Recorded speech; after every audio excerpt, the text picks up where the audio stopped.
be fine, but it just removes some of that kill potential. But Hansam and Ignar have a much easier lane to play than Hillsang and Samux right now. Samux will be under pressure. Exactly. I think the reason Misfits didn't actually swap Camille down as well to support was due to not seeing the support on the side of Unicorns. They didn't know if potential Thresh could come in against the Camille. So they're like, we have to just play it safe, get a range support, have a fairly safe matchup, and then we can put Camille top. We have to remember as well, this is a Gragas jungle. It's not the kind of jungler who puts a ton of pressure like an Elise on the Renekton lane. Gank. It's the one gank that needs to work. So it's not the same dive pressure on Alphari as we sometimes see with Renekton and Elise combos. Yeah, all the same, it does look like the power in the lanes is up towards the top and in the middle, seeing if they can focus on Chachi and Exile on the Unicorn side. And Misfits, their bottom looks to be pretty powerful, and see if they can hold out for those fights. Early game still important for these guys. This is going to be very bloody, as we anticipated before the pick and ban phase. A lot of damage on both sides. We'll see who takes it in game number 1. Misfits trying to get to their first LCS finals in their first split. Unicorns trying to get back for the first time since 2015. Let's see if they can do it. We're going on to the Rift. That's a really fantastic thing about this best of 5 is it means so much to both teams when it comes to getting to that final. Fantastic week for Misfits, not only winning their quarterfinal match in a reverse sweep, they then also get an academy team into the LCS, and now they have a chance to make it all the way to the final against G2. Do they fear the horns? Do they fear the horns? That is the big question. You kind of have to at this point. Do you have to, or should you just fight them? I mean, you should definitely fight the horns, but also respect them. Respect the horns. Definitely respect the horns. Yeah, but that doesn't sound as cool when they chant it. Respect the horn. There's a little too many syllables in there. But we haven't seen the Unicorns for 2 weeks, right? I mean, who knows what these guys have been cooking up. Since we saw them play on the 1st of April back in week 10, having that semifinal bye, it's a very important thing. Misfits, they've shown a lot of their hand. Yeah, we have a lot of fascinating matchups here. I think we have the kind of slower clearing Gragas as well into a Graves. If you make a pathing mistake, Graves will punish you for that, can steal a buff. That's why I think Xerxes starting on bot side too, because Graves have in the past done Raptors red into enemy blue to steal it. Also, Gragas is extremely dependent on his blue, so he needs to lock that down early. Look at the bot lane, that's a matchup that can swing so often too. You know, Hansama really being able to abuse the push and the poke potential from this double range lane into Tahm Kench, who's also leashing. Yeah, so much comfort as well, especially for Unicorns of Love with the Lucian. Samux actually looked pretty good on it the last few weeks of the split when it came back into the meta. Hillsang, as we talked about earlier, a lot of different counter picks. Tahm Kench being one of them against the likes of Thresh. Ignar's just spotting the clear here and maybe to see if he could force a smite, but he's not going to do it. Yeah, just a little bit of early annoyance. Both junglers have their starting locations revealed because Corki obviously leashed the Raptors with the Corki Phosphorus Bomb, so both teams are aware of where the junglers start. Obviously the push for level 2 down the bot lane, always important with Thresh. Yeah, it's a really good trading pattern here. Auto flame to auto. If you have Colossus up, he actually had Colossus on cooldown because he traded earlier. It's even stronger right then, and that's what makes it super hard for Lucian. However, they kind of over push, so I think Unicorns are actually happy with the level 1 on bot lane. So good for Exile with level 2 early in mid. Good trade for him.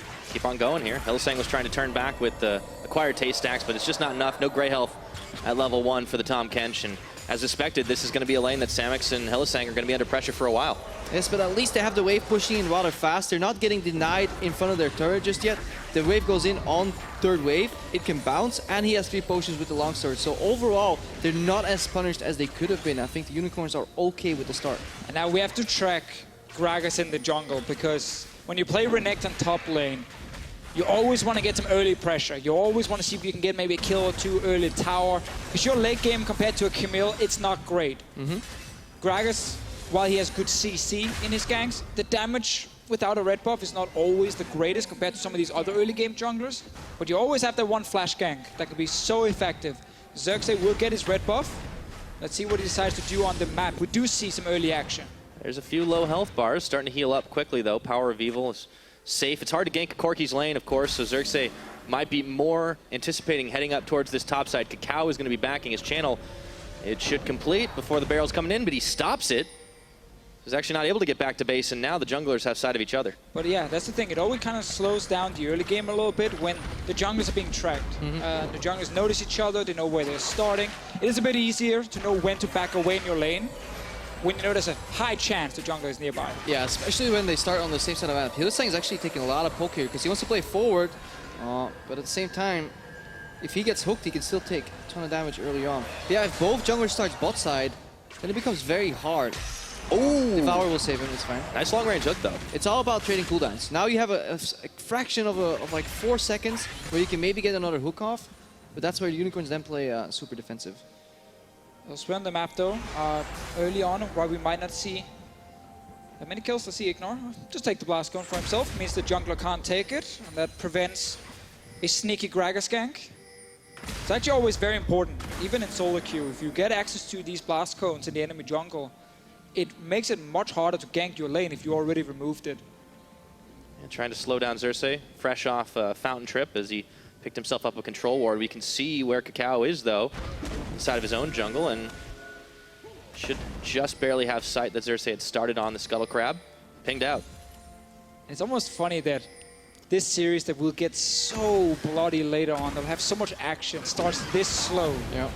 It's really because the junglers both started bot side, walk top side, reveal each other. They know their second clear will start bot side again. Yeah. And the first thing to do is get river pressure. And this is how it's going to evolve. This is the breaking point of this early game. Since Alphari is playing so well into Vizicsacsi in top lane, it only seems like the breaking point is on the bottom lane when they run out of sustain. Yeah, bot lane, or maybe this teleport LeBlanc gets to roam. Yes. But that's one of the hard things, because Corki, after level 6, start building towards, that Hex Stringer. There's not really any kill threat against the barrier Corki as well. And that means it just becomes like a wave clear game. And if you can maybe leave first, package for Corki, teleport from the LeBlanc, and if you can go down to this bottom lane, or maybe up to top lane, you can really be impactful. Because imagine a world where this Renekton falls behind. He won't do anything in this game and Camille will take over. Or swap it around. Renekton gets an early kill on Camille and suddenly Vizicsacsi becomes the monster. Yeah, well, the top lane is always going to be a pretty hype matchup when you're talking about Vizicsacsi, especially facing off against Alphari, who came into the split honestly looking pretty hot himself. And, well, if we can get a solo kill up there, that does turn the difference. But, of course, the junglers, they've been keeping eyes on each other, and they might be moving a little closer towards the mid lane right now. Kakao is spotted on a ward as he places one of his own. Yeah, that ward at top left right there above Kakao seems to be the new favorite warding location. It seems rather defensive, but it actually works so well against a lot of the ganks. Because it spots the jungler moving into the river brush, and it also spots him if he goes around the wall to go behind. So there's no point warding your actual brush. It's much better placing your ward over there. It also is out of range for a lot of the control wards. It's a really smart warding location by presumably Exile. And this very slow early game kind of allows us to take a step away from what's actually happening in these lanes. And just as you say it, obviously there's going to be a trade, but the Unicorns of Love and how they like to play the game, it's very rarely win the early game, win game for Unicorns of Love. It's so often like slow and steady early, get to the mid game where the map is much more open, and then look for teleport plays and good roams from Hylissang and start these fights. Yeah, if we go back to the first 6 weeks of the split here, they had a massive spike from 20 to 25 minutes. That was the Unicorns. They would always break open the game at that point. So they kind of set the theater, and then they go in for the plays. And now Vizicsacsi's level 6, which means he has way more pressure on Alphari. Throws the Dominus. There is the Hextech ultimatum, but Alphari's going to have to walk out of it himself. And Chachi flashes under turret. Alphari's going to follow away, and that trade will come to nothing in the end unless he wants to go back in for round 2. Oh, he wants it. Oh, the tack sweep. That's going to slow Chachi down, but this Croc is angry, and he gets first blood. Solo kill up top. What a fantastic read of Vizicsacsi. So many top laners would leave. Mission failed, but he knows he can go into auto queue, plus the TMI proc, and then just a slice out. What a well-played execution. And it's great execution between multiple lanes for Unicorns here, because Exile had actually forced Power Vivo back to base with those earlier trades while we were talking about the Unicorns playstyle. And that meant now Vizicsacsi, he can safely dive. You can see here on your minimap, Corki's recalling. Chachi goes in for the dive. He doesn't see a jungler nearby at this point. And when he checks the brush and there's still no jungler, well, then he knows he can actually wait.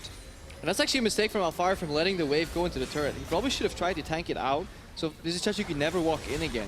But nobody expects this Vizicsacsi guy to go back in, because he had just had so much damage stored up because he still had more than 50% rage. And we talked about this, Renekton getting that little advantage. It suddenly snowballs into much, much more. You can see the stats here for Vizicsacsi as well. Highest damage percent for top laners on a team, most solo kills in the league. It's been a fantastic split for him. And it's a great start. Oh yeah, Chachi has been a madman this split, and He's been the backbone of this Unicorn squad since their qualification to the LCS. Yes, Hylissang's been there too, but Chachi's the man who will make the plays, and this is where he got his name on. Playing this Renekton right now is looking pretty good for him as he's up and up against Alphari, and that's been the difference maker so far. Yeah, a lot of these mid lane ganks come in two phases, clearing out vision first and then going in. But now Xerxes unspotted, finds Power of Eagle, goes in with the cask. Speaking of going in, they combo up nice and easy and break through the barrier. Power's going down. It's Exile that grabs one. The solo laner starting to pick up kills on the Unicorn side. The first time we see a jungler go unnoticed. There was a control ward here in the brush. Yeah. From the Unicorns of Love, and Xerxes finds that one gank with the flash. That's all he's got to do. Body slam flash, and then suddenly... One bullet in the chamber, that's all you need is Gragas. There's the catch on to Hylissang. He's tanky enough right now, but he had to take a tower shot, and there's the Grey Health pop. Did he have to? I don't think he had to. I think that's the rules of the game, Krepo, when you're in range. Yeah, I think he walked up too far right there, but this is just... Ooh, look at the ward. He's just out of sight. Yeah, he's been on a diet. Oh, he sucked in the belly there. Snuck by it. Like when Krepo takes selfies. Yeah, there we go. Hold it, quick. And then we let it go. No, that was actually really well timed, and I must suck for Power View because he felt like he knew. Yeah, he thought he had vision. He had vision. What he thinks happened is Gragas body slammed over the wall, waited, and then body slammed again.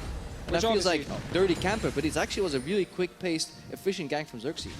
So this is so good for Unicorns of Love, because another big thing for them is, of course, the solo laners. Like, we talk so much about that mid to late game where the Unicorns explode.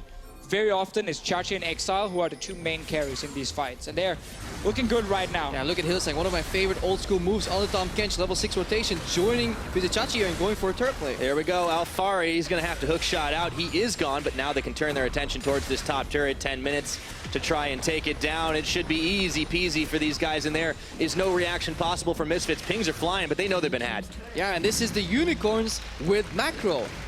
Fnatic played against them, and Fnatic, they talked about... Hang on, Hylissang. All right, so maybe that was stepping too far forward. This time the Grey Health is popped. The ultimatum goes in. Cacao gets a revenge kill. So before I start talking about the plays... Also a Unicorn classic. A lot of their engages hinge on Hylissang going aggressive, and it's really hard to kind of unlearn that sometimes. But I want to go back to, if we can, eventually. Fnatic talked about learning from the Unicorns how to play, and they dubbed their own style Animal Style. Now, the Unicorns didn't like that for a good reason, because they don't play kind of dumb. Like, they actually have an idea of what they're doing, and everything is planned. Unicorns have macro. They just elect to play a different style of League of Legends. Yeah, Unicorns macro is built around finding these fights. It can be skirmishes, it can be team fights. This is obviously one of the problems for Unicorns is when you play like this macro style where you want to look for these engages all the time, you can overextend. I think it's mainly just on Hylissang though, but we might get more fights. Speaking of overextensions here, Ignar and Hansama, they're gonna take the Lantern out duel, and that is a big barrel out of Xerxes. Hansama, one more hit is all it takes for Samus to get the kill, and Ignar is going down. It's a double for the 80 carry of Unicorns. They're getting everything right now. Absolutely everything. They got kills in the solo laners, now the 80 carries on the board. They got first tower top lane. And they're not losing anything on the map. Yeah, we missed the most important part, which is the setup, because we have to wonder how Misfits ended up so deep in that lane that they could get both flanked by Xerxes and Exile. Unicorns really putting pressure together with that 4-man squad, isolating Vizichachi, who was also winning the bot lane matchup. Alphari trying to hang tough under his own tower, but yeah, Unicorns are starting to run on all levels, and we talked about the 20-25 minute spike, but it's coming earlier this time. Composition unlocked, but the Unicorns, they are playing all out, and Hansama didn't know what hit him. And they feel so safe right now. They think, you know, we have push, we have a jungler in river, and suddenly there's a teleport from LeBlanc. Yeah, the teleport plays good setup, but also Ignar, when he places that ward and it gets disabled instantly, don't feel so safe. Like, you know, then you don't actually have vision towards the enemy jungle, and Xerxes was just waiting around the corner. Yeah, they felt they had river control. They felt Corki could always be faster than LeBlanc, and they simply forgot about the teleport. It was a really good deport from the Unicorns. Again, that set that play up. So, Gragas here on a diet who's sneaking around unspotted multiple times. It's down bottom lane. Yeah, Exile's coming in as well, and Unicorns, they're starting to make a lot of pressure plays on this map, taking control of the jungle with wards and movements. Yeah, Samax is a little lost though. He passed to the top side, then went back to the mid lane. Unicorns obviously in this fast-paced style way of people constantly moving around the map. It's really hard to constantly communicate who takes which lane at which time. So you see them still looking for a bit more efficient plays. Now to take a step back and then look at Misfits instead, because it's been very Unicorns focused, seeing as we could kind of set up their playstyle, and then it just exploded, and they got kills after kills and towers. But Misfits, sadly enough for them in this game, our team has been relying a lot on the laning phase. They've been relying a lot on getting ahead early game, because then they have this very clean execution. They know how to snowball an advantage. They got famous for their Baron setups here in Europe. When they fall behind, though, they have struggled. Yeah. And we have to see in a game like this if they can actually bounce back, because right now, they're down 2,000 gold already and multiple kills. Yeah, They have- Oh, sorry, go ahead. They have the tendency to just play slow, and that's what happens sometimes. Yeah. Unfortunately, Misfits, you know, decision-making in the early game has definitely been more their forte, but they haven't had as much experience when they have been falling behind. You have to take a look at how different it is when you look at these two teams' stats in the early games. Like, they just don't get as much even as Unicorns do. And when we talk about Unicorns being a later game team threat, that's actually pretty insane. It's always funny when you look at this with Unicorns. I love how much they fight, you know, how many kills they're getting early on, where Misfits, on the other hand, they get some kills, but they just die way less. The bottom stat is what you need to look at, death per games at pre-20 minutes. Misfits are last in the league, which means they die the least. So it's a very good thing to be last in. Yeah. Ooh, that's a long-range shot. Samix, he's isolated. No Tom Kench to save him this time. Ignar Kakao on the hunt down, flashing forward. There was a heal from Samix to try and speed boost himself as he flashed away too. Flay there, auto attack. He's turning it back around, and Misfits get cold feet. Yeah, and those are the plays. Misfits are trying to kind of force their way back into the game, but this is so reactionary on an already pushed lane. And this is where the Unicorns strive. When they have the pressure, they play pretty deep in some of these lanes that even if you kill them, by the time you reach the objective that you're playing for, which is the turret in that lane, they're already spawned and ready to defend, potentially with teleports, people moving around. So it's very suffocated to play against a well-oiled Unicorns machine. And that teleport from Exile is soon ready. Bit of an old school version of this LeBlanc build. I say old school, a few weeks earlier, with the Protobelt rush and not the Gunblade that we've seen so often. Most mid laners in Europe that really favor the sustain the Gunblade gives you. But he's gone straight for Protobelt and trying to use that extra HP maybe to his advantage. The damage actually is not that different with this build, but maybe he's not a big fan of Gunblade right now. I'm not really sure, because I actually think Gunblade is the best against Corki due to some of the poke he lands onto you. He wants to cover that distance nice and quick, and let's see what Misfits can do as they cover some distance on Vizicachi. Lantern bait out, and we're going to check in on bottom as Alfari gets stopped up. Hillisang flashing forward for the tongue lashing, and Alfari's in trouble. No flash available. Auto attacks and distort. Dodged out. Take it, Alfari. Leg him. One more shot. Exile's got it in the end. Check back up top. It looked like no casualties there. Not yet, Pyro, but they're going to fight. Oh, three-man belly pop. Xerxes sends him flying, and Han Sama down under tower. Kakao trying to kite away. Xerxes, that's why this guy's rookie of the split. Holy moly, he keeps on rolling. He's going. Red buff, full HP, Ignar. And Chachi's right at the back. This is going to be 3 kills right there. There's the Flay denial, but Ignar, your days are numbered. 1 shot, 2 shot. Even Xerxes picks it up on the red buff. And that's when you know it's done. Yeah. When you try to cross map and then you die 3v2 to a fantastic Gragas engage. Xerxes, he didn't care about losing Rengar. Getting this Gragas was so fantastic. happy to play this Gragas here. The Unicorns, they survived the lanes without needing his ganks early on. He finds that one gank in the mid lane that really keeps him just solid in the game. Obviously, bottom lane, this Tom Kench is being used masterfully here. And this is a pick that the Misfits, they know how it works. The problem is the map is just so open right now due to these rotations that they can't elect to avoid the Tom Kench, otherwise they lose too much already. And that's the thing, if you want to make any plays on the map as Misfits, then you have to overextend somewhere. Yes. And then Tom Cross Kench map. sitting in the mid lane will always be able to do something. But this is the play top. There's no vision on Xerxes. They're not expecting him to show up this quickly, and that's an absolutely fantastic engage from Xerxes. It could not be played any better from a guy who came into his first rookie LCS split. Obviously not the first stage experience for Xerxes. He was already a monster in previous games there in the TCL, but he left his mark here for the Unicorns, and what a fantastic upgrade I feel in this season. Oh, 100%. I mean, Unicorns, when you have to talk about them throughout history, they hadn't had a jungle that you could call 100% reliable since Diamond Prox, and turning it around with Xerxes in this split has been incredible to watch. A large part of their success as they now pick up the first dragon on the map. Yeah, and we praised them for their macro. I wanted to track how they were going to close, but these guys are already sitting at 6,000 gold lead before Baron has even spawned. Yeah, I mean, it's always what are that you weird talking about? moment. You're like, Really want to set up Baron here? Yeah. Oh wait, we can't actually for another 2 minutes. It's kind of stuck here. Guys, there's one turret remaining, maybe two. Okay, let's rotate for that one. So this is the moment where if you don't have deep vision on one side, be careful of overextending, because it's kind of the only way back for the other team, like Misfits at this point here. I'm sure in the next game we get to talk much more about them and their style, because they don't fall this far behind every game, we would assume. But in this one here, it's all unicorns. And that's why now they can do whatever they want on the map. Yeah, but we have to go back to Champs League. We have the early Renekton, we have the Lucian Tom Kench. Lucian Tom Kench got fine through the laning phase and even opened up the map with the rotation, so Unicorns won out in that regard. The Renekton had to get something going, if not, it would maybe become a little less useful. We're looking at, you know, a 2-0 to Chachi combined with Xerxes, 2-0-4 already. Unicorns did everything they had to, and Misfits, they offered no rebuttal. Oh, we have to remember, Misfits in the pick and ban phase had ways to try and counterpick the Renekton. They opted into this Camille top lane. I'm pretty sure it's because they were afraid of potential last pick like Thresh or something like that from the Unicorns of Love. So weren't too confident maybe in the Camille bot lane as a blind pick. But now when you then get solo kill top lane, it shows for a game 2, this matchup is not going to work for you. Well, it was a little bit of a slow starter, but when it opened up, Unicorns really made a big statement there, and now looking to close this one out. I mean, that's a 7,000 gold advantage in 20 minutes. We saw their average is not nearly that high, but I guess you can't crush them every game. I think actually it's important also then to look at Misfits in the quarterfinal. Because they also lost the first game against Splice. They then lost the second game against Splice, and it looked like a 3-0. Lose 2 games to give the Unicorns fans false hope. To give some false hope, maybe.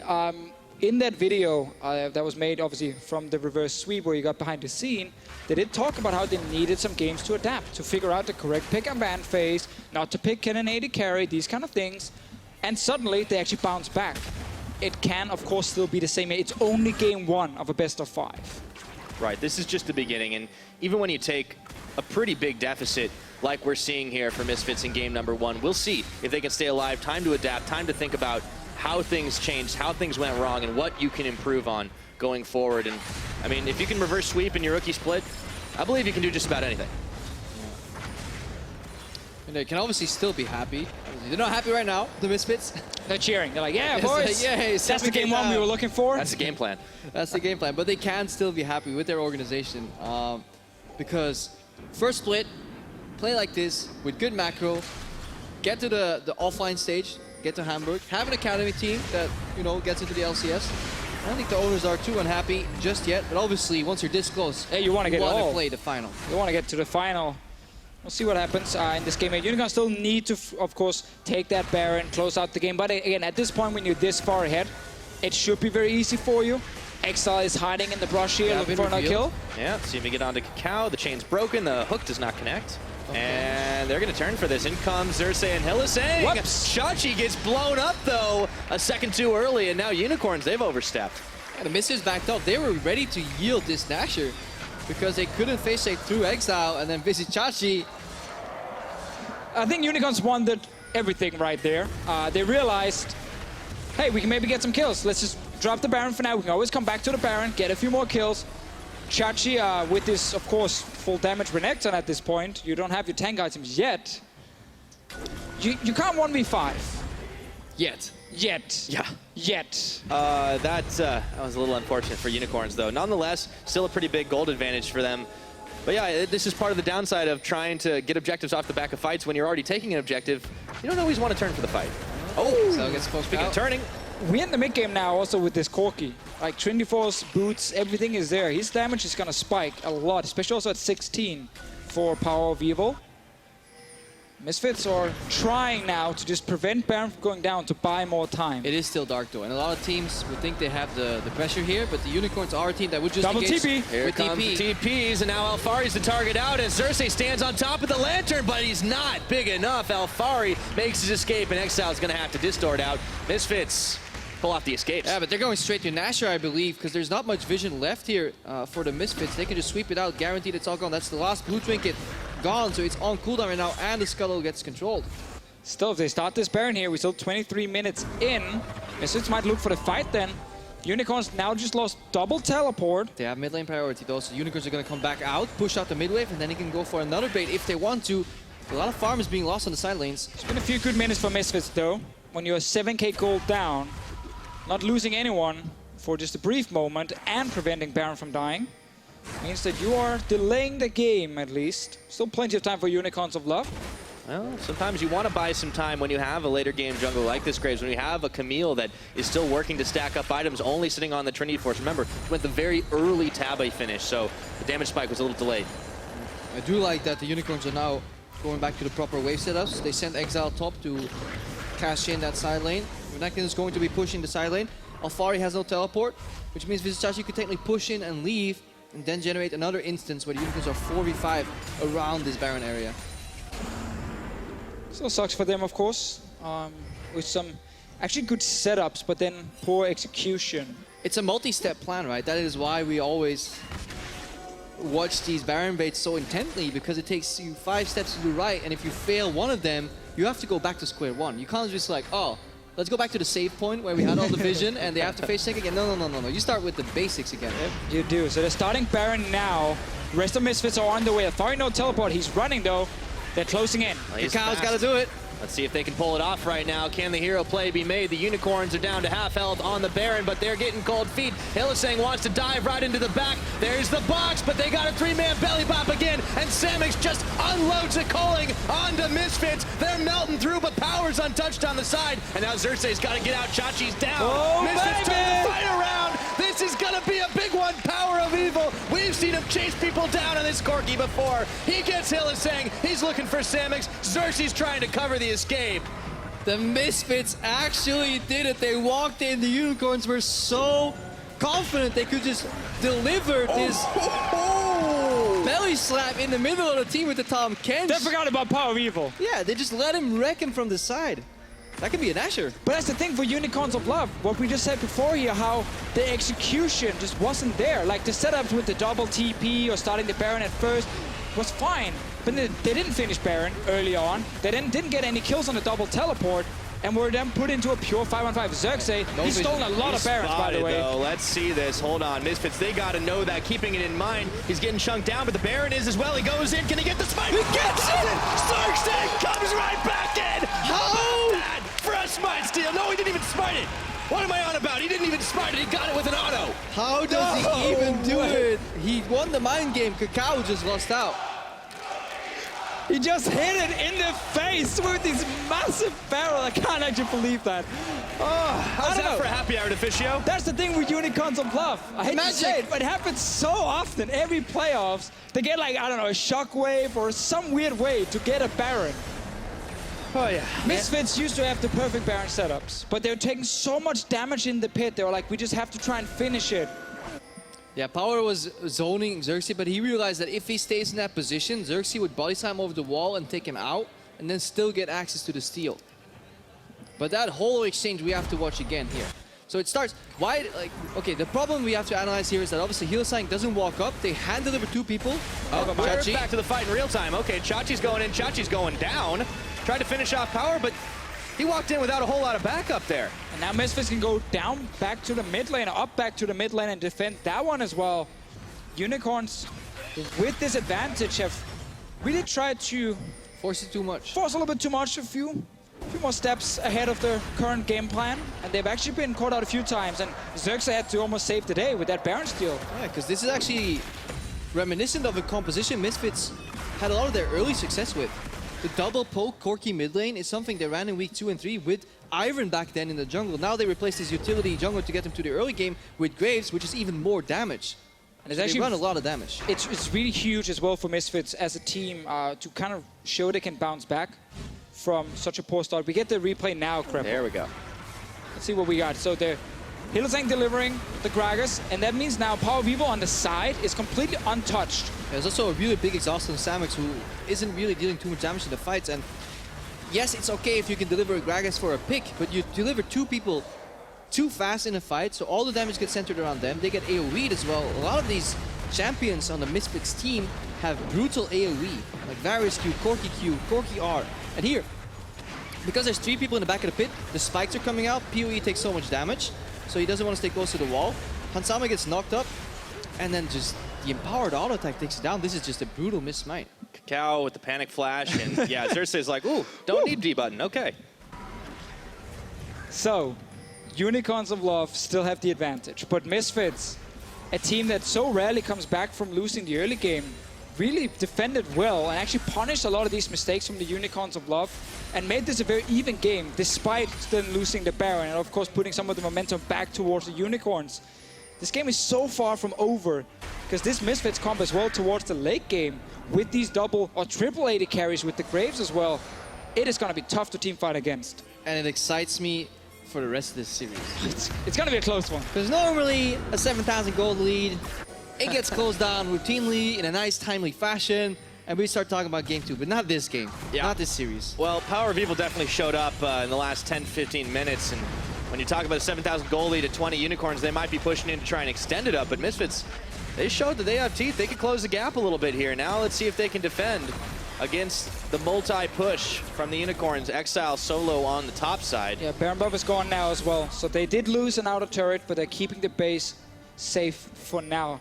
So it's also important to remember this is a game 1. And like game 1s, the players are still really getting used to the stage again and this series here. So sometimes there is a few more mistakes than you normally see. And then typically it gets cleaner and cleaner the further in we go. Yeah. Unicorns hadn't played for 2 weeks on this stage. Gotta shake it off a little bit. Yeah, you do. Have to get used to that one. Let's see if they can keep pushing this in for the win. Still very important for them. Favorites, semifinals, and Unicorns were looking to head to a big final matchup. And well, haven't been able to do it for a couple of years, but they have always been in the playoffs. They're used to this stage in that regard. Yeah. It is still good to see that Ignar is comfortable on this Thresh, because Thresh in losing teams generally tends to literally int it up. Like, you end up on like 6, 7, 8 deaths. I've seen your stream. Yes. You walk up, you're like, I'm gonna hook. No, I'm dead. And Ignar is actually 0, 2, and 8 with a pretty defensive posture. He is ready to lantern people out and then go for hook in front line, but he's also been the frontline himself to try and make picks, and it's really hard to do that consistently. If you are a KDA player as a Thresh, you stay in the back.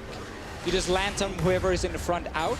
Sadly, you can't really do that with most compositions because you need, as Crepo said, to be up there. And when you then CC yourself by actually hooking something.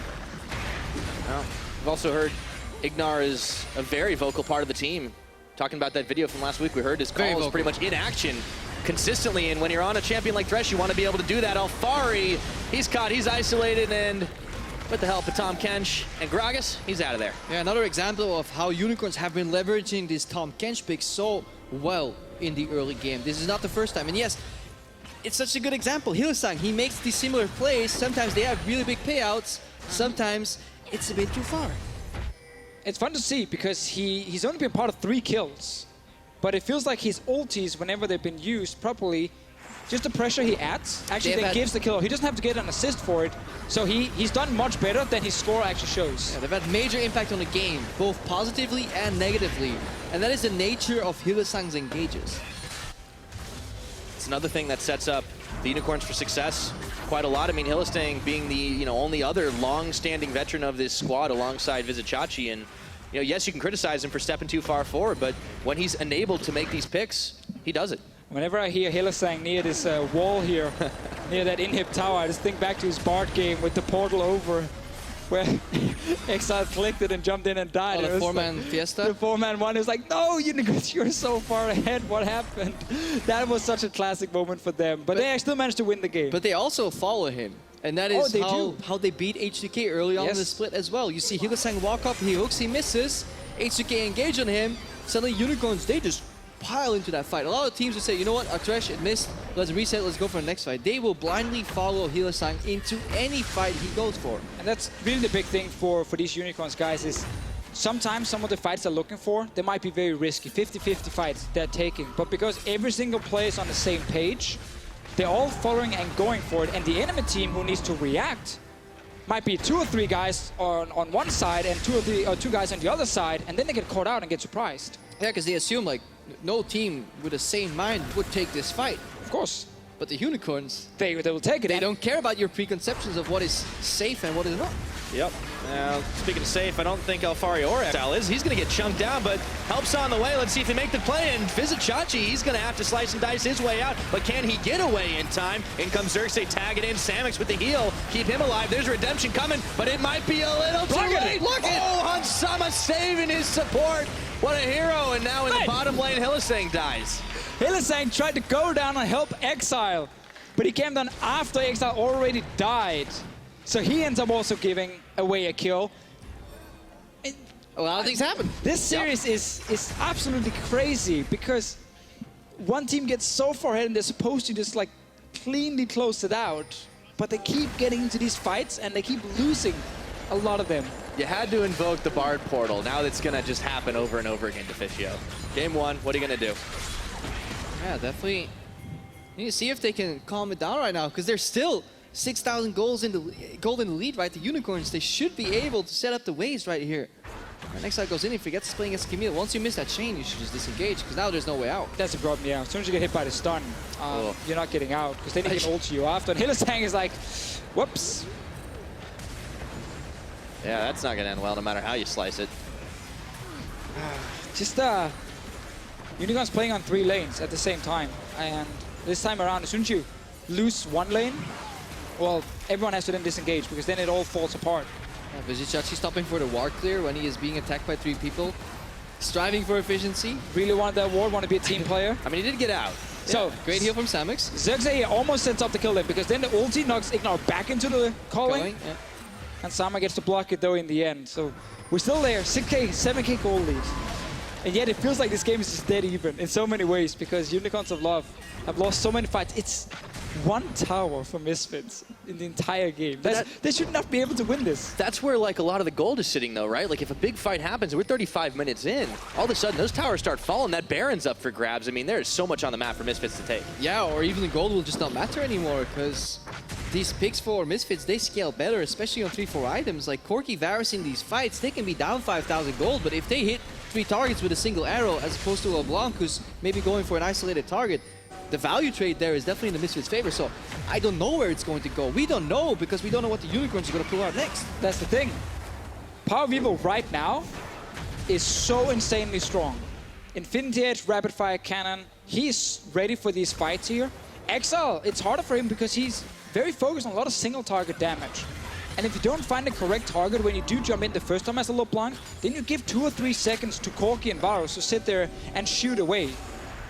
But the Unicorns have swept most of the vision in River. Okay. There's a few wards. They could technically bait, they could technically rotate, they could technically do anything they want. Let's find out what they do. Well, Baron is the Unicorn's friend, has been for quite a large part of their history. They're starting to shred it down, but Misfits are not far behind. There's a teleport coming in for Alfari, and Unicorns are peeling. Chachi is around the side waiting to go in on the Dominus, but he's spotted on the blue trinket. Yeah, really good awareness by the Misfits here. Ansama needs a lantern. That was a risky path. Yeah, he's, for a rookie, pretty bold pathing, walking straight into Vizichachi. Don't want to carry on the front line, that's for sure. Trust in his support. Yeah. Knew the lantern would be there, so Unicorns back towards this Baron here. They have TP advantage. They could just send Chachi back down to the bottom lane and use this wave here, but they're actually just starting it straight away, so they're giving Misfits a potential 5-on-5 team fight. Yeah, they're pushing lanes, see if they can peel off safely enough. Just trying for the bait by starting the Baron itself. It's regen. Unicorns are not able to find the fight. Misfits staying as a unit. I would love to see a rotation to the bottom, top lane rather here. At least Exile is going, but if you went Tom Kench Lucian to the top lane, that is a free inhib turret there for the Unicorns. Said they like to hold mid. All right, Cacao backing off right now. Will he finish his channel? The rest of Misfits, they're hanging around. They're not daring to let this Baron go over. All right, so Misfits actually managed to go back and clear out this big wave.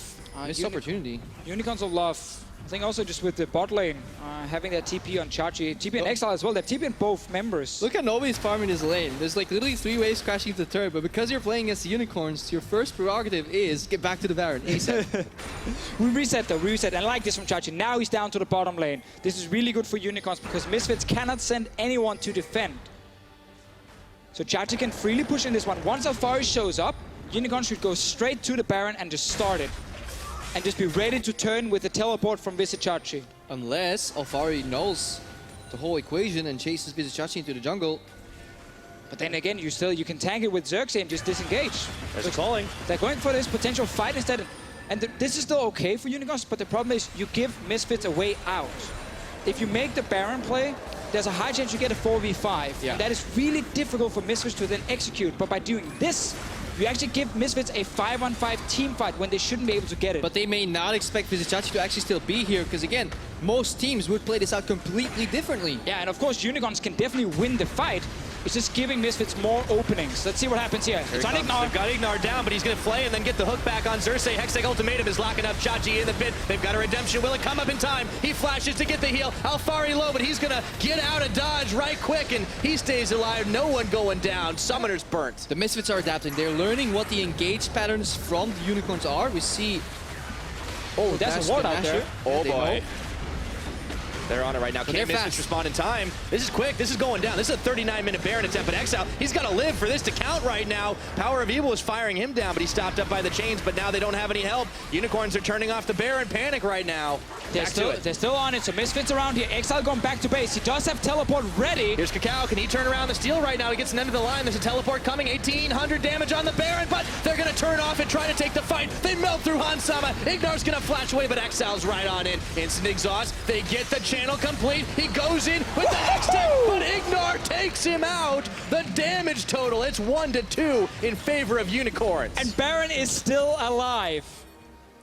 Both teams are just fighting around this big objective. Now Unicorns back towards it. This time around, let's see. 3 guys alive on Misfits' side, but Corki's back in base. But Alfari has Hextech Ultimatum. He could keep people busy so Kakao doesn't get challenged as easily. Kakao's looking to base here. I think we're looking for the complete reset. No one's got summoners right now. This is tense. Maybe Samix. That's about it. And now the globals actually shift in favor of Misfits because both TPs were used here by the Unicorns of Love. And this now means Alfari can actually take over the bottom lane, and that should give Misfits some control on the map. But definitely mad props to the way Ignor is playing these fights. In the previous engage in the mid lane, hook, yeah. like he stops the main engage with his Gragas. Like he's constantly looking for Xerxes. Every fight he's either hooking or flaying him. And then Alfari will use Hextech Ultimatum on the Renekton to stop him from slicing and dicing into the fight. And here's why Corki is dangerous. Look at this damage. Oh. Massive crit into a big rocket. And then Thresh. And then Thresh, of course, gets the kill. It was all Ignore, actually. That's his damage. 594 damage. That was that kill right there. That was that kill. It's more than Hillsang did. So the Unicorns of Love, again, in this game, I think the best way to describe it is they've been making it very hard for themselves to actually close out the game. They've done so many things correct to get the big advantage, but they made it very difficult by taking some extremely risky plays to try and close out the game. The Unicorns do not care for your convention. That is around perfectly fine. Bates. That is perfectly fine. It can also be used of teleports and everything, but it's allowed Misfits to actually get back in the game. And they've caught Hillsang once again into the box. He goes, the barrel disengaged there. Do they have the damage to melt through before the redemption comes in? I think not. And now they've caught Xerxes, but he's fine. Still, trades back and forth, a lot of damage. A lot blown on these Unicorns. It's these Triforce autos every time Exile jumps in that are really starting to hurt. Now the Power of Evil is sitting on a multitude of items. Chachi's caught out Alfari. That might be going on for a little while right now, but Misfits are the ones that have started this Baron off. And that's because Chachi has no teleports. What we talked about before here, it gives them map pressure for Misfits because they can push bot lane. But they have no tank. It's really hard, even still now, to start the Nasher and tanking between Kakao and Ignor. Yeah, actually also what went wrong for them right there, and that was really good by Chachi, was Chachi was chasing Alfari. Oh, Exile. Oh, had to get swallowed up by Hillsang. That was a little too deep. But before here, Chachi was chasing Alfari, so Alfari couldn't teleport. If he was able to TP in, Misfits could have stayed on the Baron, and then he could just appear behind the Unicorns. So well played by Chachi there, not leaving this Camille alone. Yeah, quite a few players are forsaking their control war duties here. They do not care in this game, They're man. getting close to 6 items. You got no more slots anymore. This is the kind of game where your Doran's play will actually have impact in the team fight, and they refuse to get rid of it. Sadly, there's no Doran's play. It's a game of inches, but hey. You get the point. Yeah. Let's see. Unicorns back on the clear duty. No one has full-on committed to this Baron, but it got down to sub 2,000. They really have. Kakao is stepping forward to clear some waves out as well. I mean, it is so obvious what the game plan is for both these teams right now to try and end this game. Yeah, this Baron has seen the light at the end of the tunnel multiple times. It's like, ooh. I think Baron has dealt the most damage in the game. Yeah. Oh, Ignor's caught. There's the box. Do they have the damage to finish him? Alfari throws down one of his own. Kakao causing havoc in the backline. He stays alive. I don't know how. Samix finally finishes the job. That might be the tipping point. Oh! Samix has gone down. Power in the back. He'll give his life for the effort. Shut down by Visit Chachi. And Baron be damned. They're looking at mid lane. It's a 2-for-1 now. Let's see if they can get something here in the base. Massive wave on top side. It's back towards the big purple worm. I should have known they're going to do it this time. No smite steal, no nothing. Power of Evil was a valiant effort for him to try and pick off the AD carry of Unicorns, but it was not enough after Cacao went down, and it should be the Baron. Yeah, they had a 7,000 gold lead at 20 minutes, but some unfortunate series of events happened for the Unicorns. But now, it was honestly a beautiful team fight. Cacao with some sweet moves over the wall. But still, Unicorns, their in-fight shot calling is what got them to the first place in Group B. This is something that cannot be understated. They switch targets when they're on point. They switch targets and all hit the same guy at once so damn well. See, onto Ignite first. Alfari here, jumping in onto Chachi, but then of course the Tahm Kench able to save the day. And it's only in the end where it feels like Misfits can probably hit anyone in the back line. That's Power of Evil getting onto Samex. Otherwise, it's actually been a really good setup with Chachi in the front, blocking all the damage. To your point there about the target selection, we were actually looking at the team and like the damage per minute against 3+ members. And it's pretty low for Exile, pretty low for Samex, which seems weird when they're winning so many fights, but it's because they're so good at picking the correct target and nuke them down, and then the fight is basically over. So we looked at all situations where 3v3s and more, so 4v4s, 4v5s, 5v4s, and we're like, wait, these guys, none of them rank highest in teamfight damage, yet they all win because of teamfights. It's just because they have really great target selection. You only get a lot of damage in these fights if there's very long fights, and you get to sit there and land multiple autos, skill shots as an AD carry, and it's very rare a fight is very long with the Unicorns of Love. They do usually end things early, but this game has definitely gone a little longer than might have been expected from the beginning of it. Yes. For the fans, of course. Oh, it's for the fans. Hey, we got 45 minutes of pure action. I am not complaining. They were so far ahead early on with double teleport, full map control. They even had to steal a Baron. Xerxes managed without smite. Imagine if we actually lost that Baron. Then Misfits were actually... Because Misfits don't lose those leads generally. They know how to close from like a meta macro point of view. But it's just been a crazy first game where predicting what's going to happen, it's just been impossible. Because so many weird things has just suddenly appeared in a lane left and right, and it's been very entertaining, but also hard to follow sometimes. Yeah, no kidding. A lot of damage potential, a lot of fights. And that is another crazy thing. Misfits having the comeback, it's just not something we see them do all the time. Yes, Unicorns made it easier for them than it might have been, but it's still impressive to see this team, coming off the reverse sweep, stepping up in game one after they had a big deficit. Yeah, but there is a composition that can do it though. If you siege on this comp on 2 lanes, you're not very likely to bust open the base. That's why the Unicorns desperately need to get access to all 3 lanes with the Baron creeps, because there's so much line wave clear here. Now they're finally getting a dent in mid lane, but Xerxes caught. Nowhere to go right now. Guardian Angel is popped. Let's see what Unicorns do to respond to 4v5. He's an insta-flash out of it right into the belly of Tahm Kench. Hillisang saving the life of his jungler. But again, it makes the map really compact, and Exile has to go in with Lich Bane procs on turrets to siege, because when you go for the siege, Corki Varus can always clear even through these Baron creeps. And Ignore is making so many catches to stop the Unicorn from really taking the base. There's been a lot of gold in the game. It's been a long game when support's almost maxing out on items as well. Oh, a lot of fights too, because even if it's boring, they generally don't get access to that much gold. Randuin's here for Hillisang, completed. A lot of armor on his side. Obviously a lot of physical damage on the side of Misfits. Yeah. So remember, Corgi does bring some magic, but it is mainly physical damage, and that's why Unicorn's composition can stack so much armor.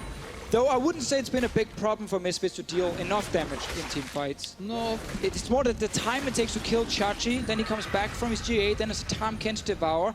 It makes it difficult and actually allows Exile to get a few rotations off in these fights here and trying to pick the correct target. Yeah, and you can see what he's been prioritizing as well. And early on with that Proto Belt to be able to kind of close those gaps, we wondered about the damage potential and maybe it wouldn't be better to have something else, but he's been able to get in and get out, honestly, a little bit faster, and that makes the difference sometimes when you're trying to go for a pick that ends the fight. It does suck for him not to have a death cap at 48 minutes, but that's kind of the nature of his build. I know only a few LeBlanc players also really like the Lich Bane honor, but it is good if you have if you're ahead, because it allows you to get a bit of extra damage on turrets specifically. It's a good build if the game should have never gotten to 48 minutes in the first place. Now he's dealing with the repercussions of that. Well, Alfari's dealing with a lot of damage as well, and he has to burn his flash with Samex and Hillisang coming in. That was a worthwhile trade for him to stay alive. And GA is ready now for Alfari, just a few seconds before which he actually is pretty happy with, because he didn't want to lose the GA already. and a potential catch down bottom lane. So this is important for the next fight. Because while it is still a big gold advantage for Unicorns, when you're starting to max out on these items, it doesn't really matter. But Nasher's out. You can see the pings on the map, and Athari is aggressively challenging these minions here. They do not want to give Unicorns a way to have all 3 lanes crash into the base at the same time. Chachi's caught. Hillsang's there, though. Denying.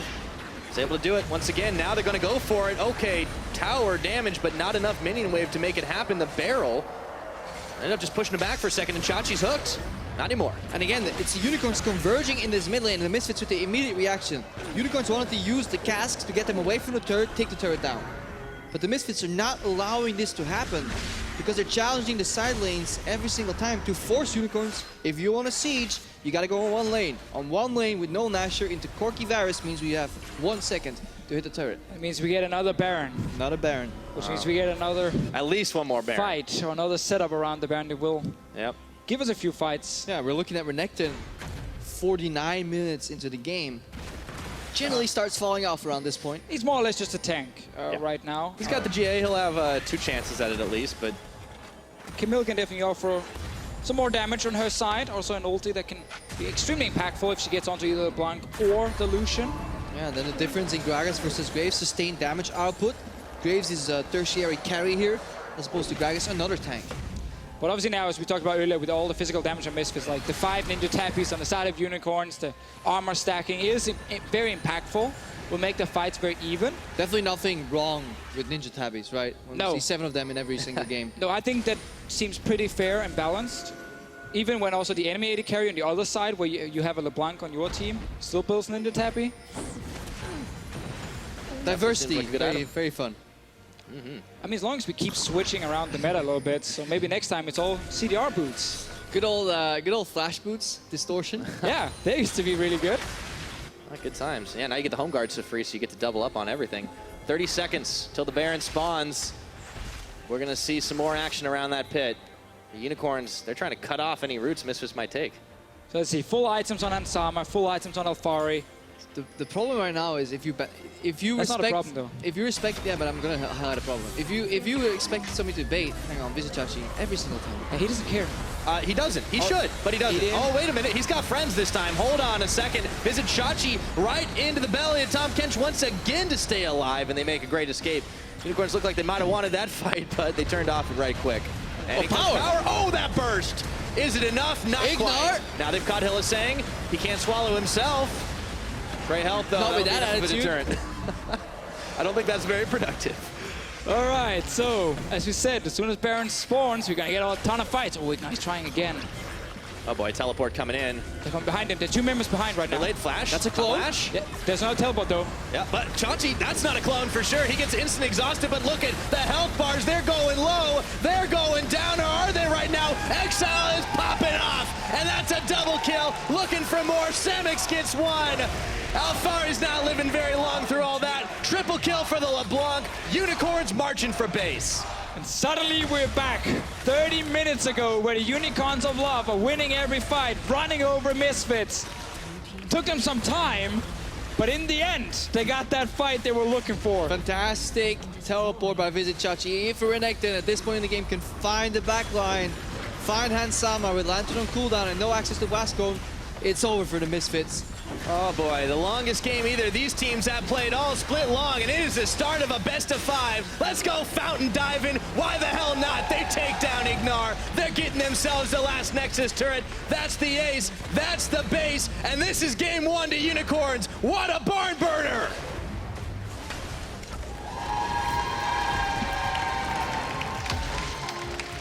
And if we take the first 20 minutes. Yeah, we should just clip the ending to it. Yeah, just take the first 20 minutes and show that, and then just shut it off right there, because then it looked like such a dominating victory from the Unicorns of Love, where they ran over Misfits completely. The Unicorns got a lead of 7,000 at 20 minutes.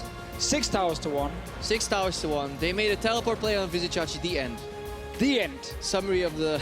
And they won the game. I like your guys' alternative games, but unfortunately for Unicorns, it took a little longer than all that. I mean, Misfits really turned it around for a while. They were finding counter picks. Hey, and that's the thing. Respect, to the Misfits for actually fighting back and finding these kills here and making this game go to 53 minutes. But it's also on the other side, you know, you also have to then criticize the Unicorns for how risky they were playing it, how many openings they gave Misfits.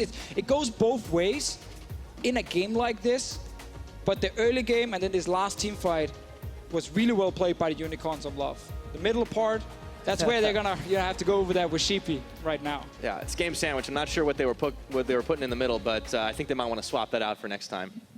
Potentially. Yeah, Potentially. We'll see what happens. I mean, that's unless they want to go like this every game. We could have one hell of a series. Yeah, sure. I'll take it. It's a good day. But if you look at the Misfits, when they sit backstage, they have to go over the draft and the early game. Because they should have never had this game. For them, it's only important what happened in the early laning phase. Yes. How did they fall so far behind? And maybe there are some analysts in the world that can also you know, I explain think we might be able to send it over to them. I don't know. Unicorns, they've taken one game in this very close series. Let's send it over to the analyst desk to talk about it. What Crepo wants, Crepo gets. We are going to talk about that in a second, but I want to start with kind of how it all ended to tee things off. But first off, did you guys enjoy that first game out of the best of 5? It was good entertaining. Good entertainment, yeah. Yeah, good entertainment, but maybe a bit of philandering there in the mid game. But let's start by taking a look at the late game fight. Now, can you guys explain to me what made this fight so hard for the Unicorns to force? Well, for the Unicorns to force was just the fact that they kept kind of coming to the fight very early and forcing 5v5s. This one was a lot easier because they actually pinced it completely and you saw the double TP come through and then they can finally lock down. Hansama, Power of Evil can't put But why enough didn't they do damage that down. Earlier? That's the key question because they decided they wanted to 5v5 instead of try and bait one out and get a teleport, which they had a couple of times, but they never used it properly. Chachi, that fight where he just walked through mid and died to 5 people, that was the Unicorns trying for some reason to force an even fight against a team they were super far ahead against. Yeah, definitely. Yeah, also, like, if you're playing with double TP and you have a 7k gold lead at 20 minutes, and your split pusher is stronger, it should be fairly easy to close out the game without taking any huge risks, and they couldn't really do that. So, yeah, we have to be a bit critical on UOL, how they played out the mid. We definitely do. So let's look at their early game because that was good. Trashy, talk to me about the Graves versus Gragas matchup because it isn't a favorable one if you don't do anything against it. Basically, how this jungle matchup is supposed to play out is that Gragas has a hard time early game clearing his camps and gets low, but UOL kind of sags their bot lane to give Xerxes a good first clear. And actually after first clear, the matchup is completely fine. So UOL kind of played around the jungler, giving him a successful first clear, and we kind of saw later on in the game how much you can do on Gragas if you actually stay competitive in the game. So props to their bot lane to give their jungler some help. Yeah, definitely. That also makes that visit Chachi was free to do what he wanted and get that first blood. And then we see also the move mid lane. Caps, talk to me about this Corki versus LeBlanc matchup. Rather, it's something we saw in Fnatic Academy versus Giants as well, but it didn't work out that well then early. So I think as we saw in this game as well, that the LeBlanc had a lot of priority. At the first like 15 minutes of laning phase, she would always be able to roam, and LeBlanc's roams early game are very powerful. So it's something I don't consider a good counter pick myself, just because a good team will always be able to get a huge enough lead early game with the LeBlanc that the game is already over, just from that matchup. And what did you make about the Protobelt rush and then the Lich Bane?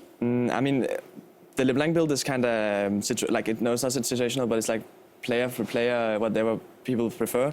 I saw that he used the Protobelt a lot to clear waves. Maybe he doesn't think that the WQ wave clear is enough, and he wants to clear bigger waves, or maybe he goes to Protobelt because the Lich Bane gives less CDR than the Morello, and therefore he wants to make up for the CDR. I think one way we saw that choice play off well as well, out on the side lane, he was like catching Camille, almost no champion catches Camille. So as you said, like player preference, and then you can see him start to use that a little bit in the game with the teleport playstyle too. Yeah, and you also mentioned, well, a good team should be able to not let that Corki ramp up and do anything. Unicorns of Love, fantastic gold lead. This should have been a 20-minute game. And I have to say, by no means was this in the initial phases of the turn, wasn't Misfits getting back in the game. It was pure up the Unicorns of Love throwing it. Is that fair? That's fair. Yeah, that's fair for sure. Like, you have so many options. I can't stress this enough that when you're playing double TP, you have Tamult. You can really play the map, but they just aim for 5v5 fights around Nash when they didn't even completely grind them out in terms of vision. So I think UOL, they know deep inside that they didn't play out this perfectly, and they will fix it for the next games. And you could see the strength of the Corki there. Multiple people that you were getting a lot of damage down on with a lot of the AoE. That starts running out late on in the game when you've got 3 tanks and suddenly you're only 1 carry trying to deal damage. You can't quite put enough out, and that's what happened in the final fight. But here, it was plenty. And then Zese. Rookie of the split. Yeah. Rookie, it might rhyme with rookie, so what this was, because Zese manages to no smite steal from 4 members of Misfits. Also, I think it's a big mistake by UOL, like playing the fight face up when you have like LeBlanc, Renekton that can TP in on flanks and make it really difficult for like a Varus and Graves and Corki if you're flanking them, so they have to split up a bit. Then you all really can shine in fights, which we saw in the last team fight where they won. Yeah, 5 Baron steals for Xerxes. This is most of any jungler this split so far. So there you go. So there's rookie status. Okay, now as we look towards game 2, I feel like the fact that it dragged out and that Misfits saw that the Unicorns of Love are not flawless in the mid game might give them a lot of confidence going into game 2. Caps, what would you like to see changed for the Misfits so they can do better early? I definitely think that they should either look to pick up the LeBlanc, or if they don't feel comfortable on it, then they just need to ban it out, I think. They tried this Corgi this game. I'm not a big fan of it myself. I think maybe Ryze is fine, and there might be other picks that are fine into it, where you can actually have pressure at some point in the lane, but I just feel like the Corgi, he never has pressure in lane. Also, they can't pick the Camille blind when Renekton is open, because we saw how much pressure Visage just put on that lane alone. Like, he didn't even get any assist from the jungle. He just basically solo killed them alone and almost took down the tower alone before they swapped with the Tam into it. So look to give Alphari a matchup that he's comfortable with, and then I think we will maybe have a different game. All right, better matchups for Alphari and Power of Evil. We'll see what happens with some time to